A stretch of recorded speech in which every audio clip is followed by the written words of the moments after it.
प्रधानमंत्री के नेतृत्व में माननीय नरेंद्र मोदी जी का युवाओं के लिए खेल के लिए लगातार प्रोत्साहन देने। और मध्य प्रदेश में सबसे बड़ा पद संभालेंगे सीएम मोहन यादव जी। इसके बाद आपको बता देते हैं कैबिनेट मंत्रियों का गठन हो चुका है, जिसका विस्तार पूर्वक पूरा वीडियो में बताएंगे।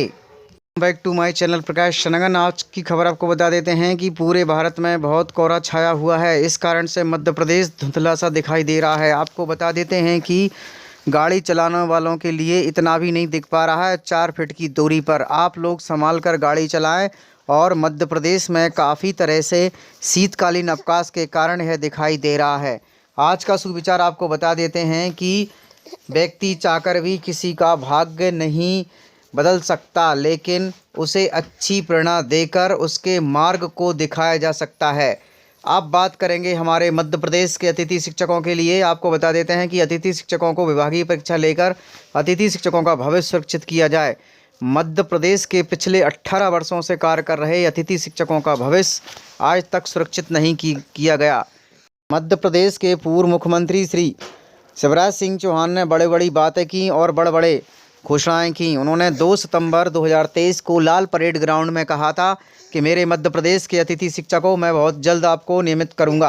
आपको बता देते हैं कि मध्य प्रदेश के हमारे नरेंद्र सिंह परिहार ने विधायकों के लिए ज्ञापन सौंपा है और उन्हें मुहिम चलाई है कि मध्य प्रदेश के सभी अतिथि शिक्षक अपने ज़िले के विधायकों को ज्ञापन सौंपे कि मध्य प्रदेश के अतिथि शिक्षकों को बुरी तरह से निचोड़ा जा रहा है। आप समझ सकते हैं कि पिछले 18 वर्षों से अतिथि शिक्षकों को इसी तरह से निचोड़ा जा रहा है। क्या मध्य प्रदेश के अतिथि शिक्षकों का भविष्य सुरक्षित होगा आने वाली 2024 में?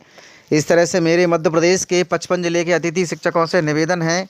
तो आप लोग समझ पा रहे होंगे मध्य प्रदेश के 52 जिले के जिलाध्यक्षों से निवेदन है कि वो सभी मिलकर हमारे मध्य प्रदेश के नए मुख्यमंत्री श्री मोहन यादव जी को ज्ञापन सौंपें। और इस कारण से मध्य प्रदेश के मुख्यमंत्री श्री मोहन यादव जी पहले भी उच्च शिक्षा मंत्री रह चुके हैं। वहीं आपको बता देते हैं कैबिनेट के फैसले में किसको कौन सा पद मिला है।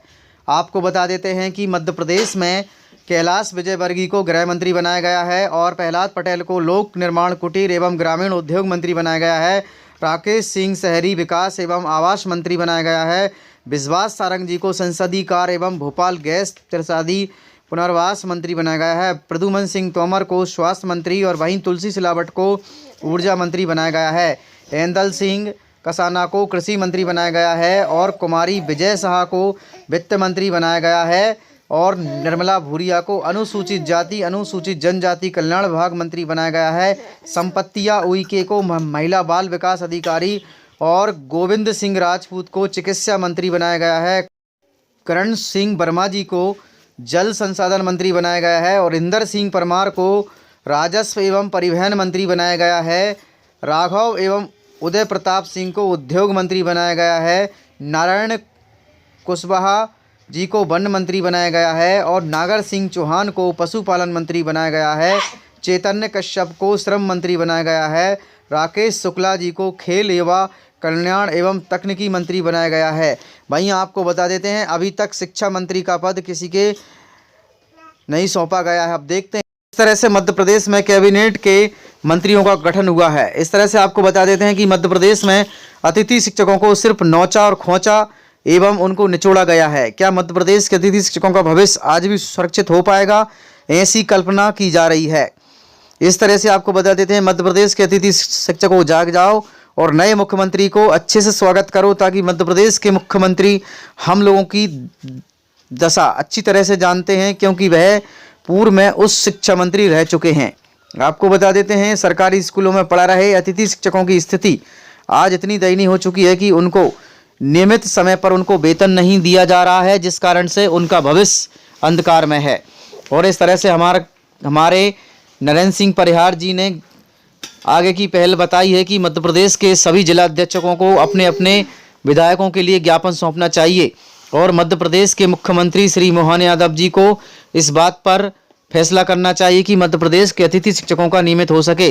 उनकी विभागीय परीक्षा लेकर आरटीए के नियमों को सफलता पूर्वक करते हुए, क्योंकि 1995 और 96 में गुरुजी की तरह कई शिक्षकों को नियमित किया गया और इस कारण आज वो उनकी सैलरी 40,000 से 60,000 है और वो आज अपने आप को किंग समझते हैं। विषय अपने बीच में आए, कोई योजना पूरी नहीं होगी, बंद हो जाएगी, ये अनावश्यक डर है। माननीय अध्यक्ष महोदय, कोई लाडली लक्ष्मी योजना से लगा करके सारी योजनाएं, कोई योजना बंद नहीं होगी, सारी योजनाओं के लिए पर्याप्त धनराशि हमने रखी है। इसी प्रकार से गैस कनेक्शन की बात है, गैस कनेक्शन की राशि भी सभी को बराबर मिलेगी, किसी की कोई राशि नहीं कटेगी।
प्रधानमंत्री के नेतृत्व में माननीय नरेंद्र मोदी जी का युवाओं के लिए खेल के लिए लगातार प्रोत्साहन देने का उनका आग्रह रहता है और मुझे इस बात की प्रसन्नता कि मध्य प्रदेश सरकार भी माननीय मोदी जी के नेतृत्व में इसी दिशा में आगे बढ़ रही है। इसी में मैं खेल मंत्री माननीय अनुराग ठाकुर जी से मिला हूँ और 12 जनवरी युवा दिवस है, उस अवसर पर खेल को लेकर के, युवाओं को लेकर के खेलो इंडिया, माई इंडिया, ऐसे कई कार्यक्रमों पर चर्चा की गई और जोड़ करके उनको प्रदेश के युवा इस दिशा में आगे बढ़े, इसी में मान के चलता हूँ। और खास करके आने वाले 5 साल तक खेल के अलग अलग युवाओं के लिए क्या क्या हम कैसे कैसे आगे बढ़ सकते हैं, स्टेडियम से लेकर कई खेल की सुविधाओं को लेकर के सारे मामलों में आगे बढ़ेंगे।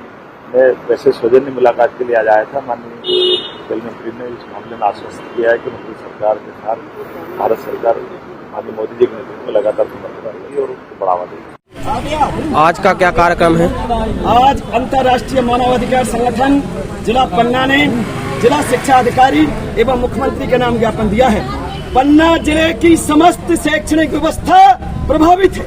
अंतर्राष्ट्रीय मानवाधिकार संगठन शासन प्रशासन से मांग करता है पन्ना जिले के बच्चों के साथ खिलवाड़ न की जाए। जिन विद्यालयों में पद रिक्त हैं उन विद्यालयों में यथाशीघ्र व्यवस्था की जाए।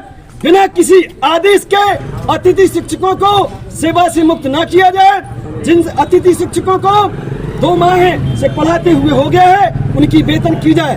यदि वेतन नहीं दी जाती है, शैक्षणिक व्यवस्था प्रभावित है।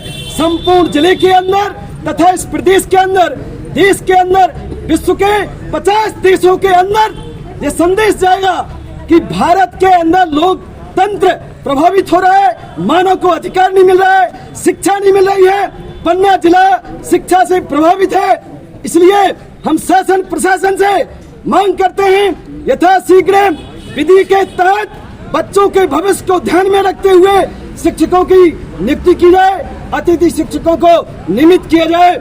अंतर्राष्ट्रीय मानवाधिकार संगठन जिंदाबाद जिंदाबाद, अंतर्राष्ट्रीय मानवाधिकार संगठन जिंदाबाद जिंदाबाद, भारत माता की जय, वंदे मातरम। वीडियो के अंत में आपको बता देते हैं मध्य प्रदेश ही नहीं पूरे भारत की स्त्रियां क्या चाहती हैं अपने पुरुष से। आपको बता देते हैं मध्य प्रदेश में पति पत्नियों को लेकर सबसे बड़ी अपडेट आप तक पहुंचा रहे हैं, जिससे कि मध्य प्रदेश के दंपतियों में लड़ाई झगड़े ना हो और इस तरह से जो पत्नी कहे उसे अच्छी तरह से मान लेना चाहिए और उनकी हाँ में जवाब दो, ना में नहीं। इस तरह से आप समझ सकते हैं। पूरी वीडियो को आपको विस्तार पूर्वक बताएंगे। हमारे साथ जुड़ गई हैं एक अभिनेत्री। सर मुझे ऐसा लगता है कि आदमी और औरत भगवान ने 2 अलग अलग क्रिएचर बनाए। हम दोनों कभी सेम हो ही नहीं सकते। प्रॉब्लम ये है कि हम एक दूसरे के बराबर खड़े होने, मतलब एक दूसरे जैसा बनने की कोशिश कर रहे हैं। नहीं बनना चाहिए। जब भी एक औरत आपसे कोई बात करती है, सुनो ही मत। एग्जैक्टली सुनो मत। जवाब देने के लिए सिर्फ सुनो। फर्क है इसमें। जवाब देने के लिए मत सुनो। औरत को वो आदमी इतना गंदा लगता है जो सोल्यूशन देता है कि मैं आपको कुछ प्रॉब्लम बता रही हूँ, आप मुझे सोल्यूशन बता रहे हो, वो कहेंगे सोल्यूशन नहीं, बस सुनो, तुम सिर्फ सुनो। गूंगे बन के बैठ जाए। Yes, women are just there to, कि वो ये चाहती है कि बस मुझे कोई सुन ले। ऑफिस से आते हैं आप, तो आपकी बीवी आपके पास ढेरों शिकायत लेके, वो बस ये चाहती है कि सुन लो, करते रहा करो। जिस और सारे मर्द ना करते भी हूँ, ये उन्हीं की चल रही है फिर अच्छी कट उन्हीं की रही है, ये मैं बता रही हूँ आपको। क्योंकि as soon as you will start giving them की एडवाइस की ऐसा करो वैसा करो, तुम्हें ऐसा नहीं करना चाहिए, वो अपने आप को गलत साबित नहीं करवाना चाहती कभी भी। वो आपको सिर्फ इसलिए बताती है कि आप सुन लो, और आप एक बार उसको कहते हैं हाँ यार तू बिल्कुल सही है, उसकी वो इतने में सेटिस्फाई हो जाती है, वो इतने में ही खुश हो जाती है। उसको बस सुन लो और उसे एक बार वैलिडेशन दे दो कि तुम बिल्कुल सही हो, खत्म। बट ऐसा क्यों है? मतलब ये तो गलत है ना। अलग अलग बनाए गए ना। आदमी क्या है, सोशल क्रिएचर है बहुत ज्यादा, फीमेल भी हो गई है हालांकि, वो बाहर जाता है, उसका ब्रेन ही इस तरह से ट्रेंड है कि आपको प्रॉब्लम सॉल्व करनी है, ठीक है, प्रॉब्लम सॉल्व करनी है। और फीमेल का ब्रेन इस तरह से ट्रेंड है कि जितनी चीजें आपको, रिसोर्सेज आपको दिए, आपको उनमें मैनेज करके चलना है। तो अब उसने पूरा दिन घर मैनेज किया, आप 12 घंटे, आपका मेंटेलिटी वही है, आपका दिमाग वही चल रहा है कि आपको सोल्यूशन देने हैं। आप घर में भी आके वही अप्लाई करते हैं, और वो भी घर में, वो आपको मैनेज करती है, बिठा के आपको बताती है, और आप क्या करते हैं, सोल्यूशन देना शुरू कर देते हैं। आपको सोल्यूशन नहीं देना। अगर आपको अपनी गृहस्थी या अपना रिलेशनशिप अच्छे से चलाना, बस उसको सुनते रहो, हाँ यार तुम सही एक ही मूल मंत्र है कि तुम सही हो, बात ही खत्म है। बात ही खत्म, और ये बहुत जरूरी है। आपकी मैंने एक पोएट्री सुनी थी जिसमें आपने खूबसूरती को लेके बहुत सारी चीजें बताई थी, बट मैं आपसे पूछूं, खूबसूरती गुनाह है? नहीं, बिल्कुल नहीं। लेकिन आज का सिनेरियो में मुझे लगता है खूबसूरती गुनाह है। अगर फीमेल की मैं बात करूं तो कभी कभी मुझे भी लगता है ना? बिल्कुल लगता है, क्योंकि केवल खूबसूरत होने की वजह से आपको कोई अवेलेबल नहीं समझ सकता, और लोग समझते हैं कि ये तो खूबसूरत है तो अवेलेबल होगी। इवन इन हमारे जो पोइट्री सर्कल या फिर स्टेज पर, मेरे एक फ्रेंड ने मुझे बहुत अच्छी बात बताई, और ये उसकी फीमेल फ्रेंड ने उसको बताई जो कि खुद एक पोएट है, कि फीमेल जब स्टेज पे जाती है, किसी भी जगह पर जाती है काम करने, तो वो वर्क स्पेस को या उस स्टेज को ये समझती कि मेरे लिए अपॉर्चुनिटी है, बट उसके आसपास के मर्द ये समझ रहे होते कि औरत हमारे लिए अपॉर्चुनिटी। बहुत बेकार चीज है, लेकिन ये मेंटेलिटी अभी भी है। क्या बोलोगे ऐसे मर्दों के लिए? कुछ मुंह पे मारो सालों के फेंक के, कसम से। हाँ। मुंह पे तो कुछ नहीं मार सकते, बस ये है कि कोशिश है मेरी कि मैं इस चीज को सुधार पाऊं, और हम कोशिश कर रहे हैं। हालांकि अभी के जो लड़के हैं 21-22 साल के, बहुत ज्यादा समझदार हो गए हैं। इवन लड़कियां उनसे पीरियड्स डिस्कस कर लेती हैं, लड़कियां उनसे अपनी जो घर की प्रॉब्लम्स हैं वो डिस्कस कर लेती हैं। पहले नहीं कर पाती थी लड़कियां ये सब, पहले बहुत मुश्किल होता था कोई भी चीज लड़कों से डिस्कस करना, अंडरस्टैंडिंग नहीं होती थी। उनको लगता था कि लड़कियों की प्रॉब्लम्स ही नहीं है, लड़कियां सिर्फ एक ही चीज के लिए बनी है, रिलेशनशिप के लिए। बट अभी काफी जमाना बदल गया। अभी आप अगर बाहर भी जाए ना, तो मुझे सीरियसली बताऊं, जो ये जनरेशन है 21-22 साल के, इनसे डर नहीं लगता। इनसे आप धड़ल्ले से जाके कुछ भी बोल सकते हो, कुछ भी पूछ सकते हो। अभी भी डर उन्हीं से लगता है जो मतलब जो उस एज में पले हैं, कि जिनका माइंडसेट अभी भी वही चल रहा है। पता, मेरे को ऐसा भी लगता है कि जनरेशन जो गैप हम डिस्कस करते हैं ना, जैसे ये सारे सिचुएशनशिप, रिलेशनशिप, लव, मोहब्बत, ये जो भी चीजें आ रही है ना, मुझे लगता है कहीं ना कहीं इनमें माँ बाप का बहुत बड़ा रोल है। बिल्कुल। आप अपने बेटे को इतने अच्छे से ग्रो कर रहे हो, उसे सारे संस्कार दे रहे हो, ठीक है, तो कल को जब वो किसी को प्यार करेगा ना, तो वो अपनी माँ की परवरिश उस लड़की तक लेके जाएगा। बिल्कुल बिल्कुल। और मुझे लगता है आज की डेट में रिलेशनशिप को अगर आपको पहचानना है, तो आप लड़के में हो चाहे लड़की में, आप ये देखो कि वो अपने पेरेंट्स के साथ में कैसा है। आप पैसा कमा लोगे, शोहरत कमा लोगे, लेकिन मुझे लगता है अगर आप रिलेशनशिप की इज्जत नहीं कर सकते ना, या रिश्तों की कदर नहीं कर सकते, तो आपका कितना भी पैसा, लाख दौलत आपने कमा ली, मुझे लगता है बेकार है। बेकार है। तो पेरेंट्स के लिए क्या बोलोगे आज? मैं ये कहती हूँ कि हमेशा ये कहते हैं कि वंश चलाएगा ये हमारा, या ये हमारा वंश है। कोई भी बच्चा आपका वंश बाद में चलाता है, पहले आपके चरित्र का एक अंश आगे चलाता है ना। तो जो भी अब जो बच्चा इस दुनिया में आप लेकर आ रहे हैं, मैं नहीं कहती कि उसको बहुत सक्सेसफुल इंजीनियर, डॉक्टर बनाए, या बहुत ही नासा में भेज दो, या बहुत बड़ा क्रिकेटर बना दो। सबसे पहले उसे एक अच्छा इंसान बनाना जरूरी है, कि उसके आसपास जो भी लोग रहें वो खुश और सेफ रहें। ये बहुत इम्पोर्टेंट है आज की जनरेशन के लिए और अभी की अपब्रिंगिंग में, क्योंकि इतना ज्यादा सोशल मीडिया एक्सपोजर है, इतना सारा इंटरनेट, इतनी सारी इंफॉर्मेशन है, लेकिन फिल्टर एक भी नहीं है। मेरा बच्चा अगर मोबाइल देख रहा है तो उसके पास 70 तरह की इन्फॉर्मेशन है, लेकिन उसके पास फिल्टर कहाँ है कि कौन सी सही है कौन सी गलत। वो तो हम ही सिखाएंगे ना। वो हम सिखाएंगे, लेकिन वो हमारी सुनेगा? हमने सुनी थी अपने पेरेंट्स की, नहीं सुनेगा। तो उसके लिए हमें उसके लेवल पे जाना पड़ता है।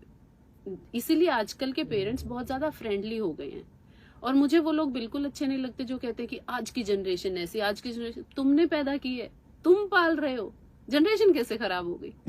सही बात है। तुम पाल रहे हो ना, तुम्हारी परवरिश खराब है। इसका मतलब मेरे दादाजी को मेरे पापा की जनरेशन अच्छी नहीं लगी, मेरे पापा को हमारी नहीं लग रही। मैं कभी नहीं कहती कि मुझे अगली जनरेशन पसंद नहीं।